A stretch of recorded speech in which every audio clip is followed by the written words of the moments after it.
Selamat pagi anak ibu semuanya, semoga kalian dalam keadaan sehat ya. Oke, kemarin ibu sudah membagikan materi mengenai ciri-ciri kebahasaan dari surat pribadi dan surat dinas. Ini ibu akan mengajarkan materi tentang cara membuat surat pribadi.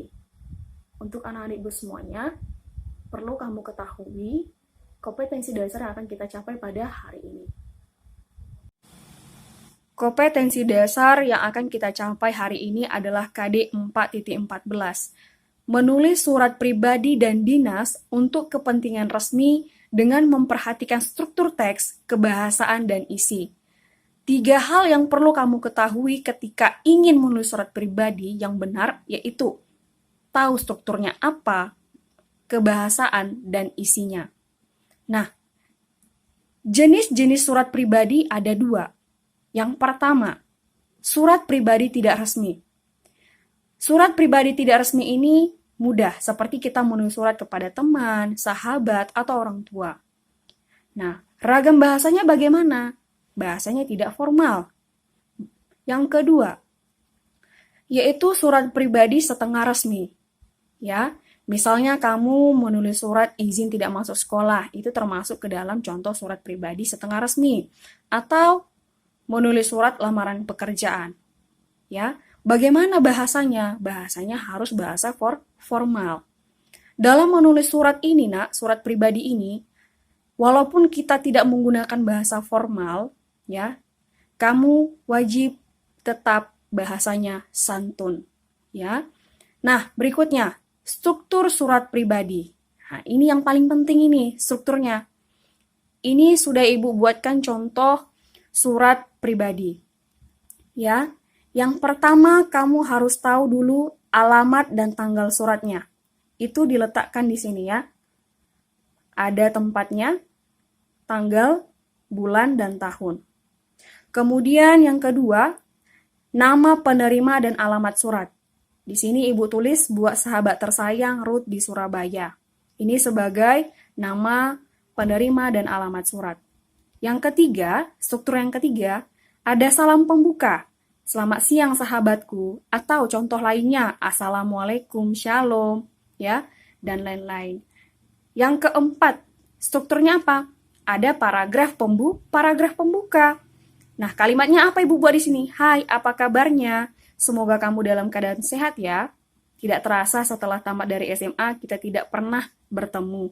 Gimana rasanya tinggal di sana? Pasti menyenangkan. Nah, itu adalah contoh dari paragraf pembuka surat pribadi.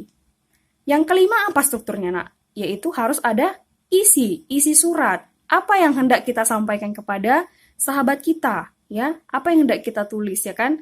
Nah, di sini Ibu menuliskan tentang pengucapan selamat ulang tahun kepada sahabat Ibu yang bernama Ruth, ya.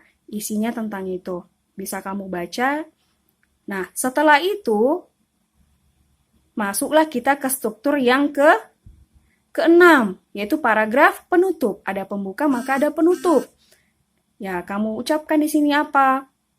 Misalnya, Ibu buat di sini mungkin cukup sekian dulu ya Ruth, ucapan dan doa dari aku. Jangan lupa untuk membalas surat aku, gitu kan? Nah, boleh kamu pakai dengan paragraf penutup lainnya. Terakhir, Nak, yaitu strukturnya adalah nama pengirim dan tanda tangan. Ya, di sini Ibu tidak tuliskan tanda tangan karena Ibu ketik ya, tidak bisa di sini. Nah, di sini perlu kamu juga buat tanda tangannya, Nak ya. Di sini Ibu tulis salam rindu dari Diva, begitu. Oke? Nah, paham sampai situ, Nak, mengenai struktur? Ibu berharap semuanya paham ya. Maka Ibu ulangi strukturnya ada apa saja tadi? Ada alamat dan tanggal surat, nama penerima dan alamat surat, salam pembuka, paragraf pembuka, isi surat, paragraf penutup, dan nama pengirim dan tanda tangan. Baik, kita lanjut. Yang kedua adalah kebahasaan surat pribadi. Pasti sudah tahu ya, namanya juga menulis surat pribadi ya kan? Bahasa surat pribadi tidak formal tetapi santun. Ya.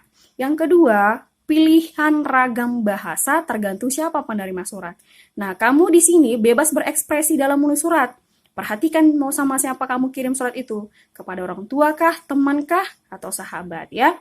Dan yang ketiga, penggunaan sapaan seperti orang bercakap ya. Di sini kita langsung, tetapi dalam bentuk tertulis gitu ya. Nah, tugas kamu hanya satu nih hari ini. Apa itu? Buatlah satu contoh surat pribadi dengan memperhatikan struktur bahasa dan isi surat. Baik anak-anak Ibu, demikian penjelasan dari Ibu. Selamat mengerjakan dan tetap semangat.